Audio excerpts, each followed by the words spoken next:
Hariho Mukama Shafiki bwayama yo kurwara ikokoro y'eshagama emiseke ekwata tiyakitambuza shagama kandi n'omushokoro gwe nagwo bakagushangamu endwara egi nikwo kushaba nyambabaza kumukwatiraho. Shafiki hariho Mukama tushikirira ekitebe kitu kya TV West arikushaba ngu tumuhwera tunje obuwezi. Bone marrow transplant neetaaga emitwaro 28 na shiringi 976 za dola kutugire kuzibara mu sente za Uganda twashanganiza kwa miliyoni 15 n'emitwaro 26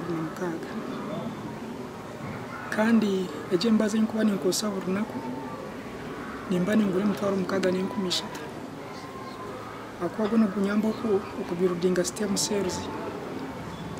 akuba red blood cells zanjye tuzikubasa kora regundi tuzikubasa kora blood n'enshonga abonye bagumana banteka transfusion. Shafiki nagira nkuyagira ari mba Regional Referral Hospital bamusindika har Cancer Institute murago Kampala nabo nko kumwehoreza mu ihanga ya India. Cancer yishagama bantandisa dozi ya chemotherapy nane mbaza shimiriye kuba nemerwa naguma blood transfusion bita kugira ngo ubwire mu bugenda no gukora mpora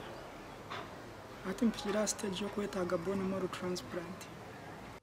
Owaite ndwara egi negumana ekura nuko kugumana ejanjaro mu birugona ahari kugambira nane nkumuzengaro zona n'ebironda akubati nkogumusi bukurotingire kubaze mbaba batakozera bone marrow transplant uburo kunenza kuruzinga amaraka gonka tinchi basa kurabi humere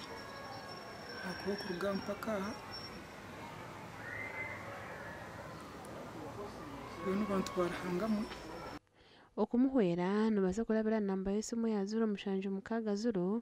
06 14 16 eryo mu mazina ga naye barewini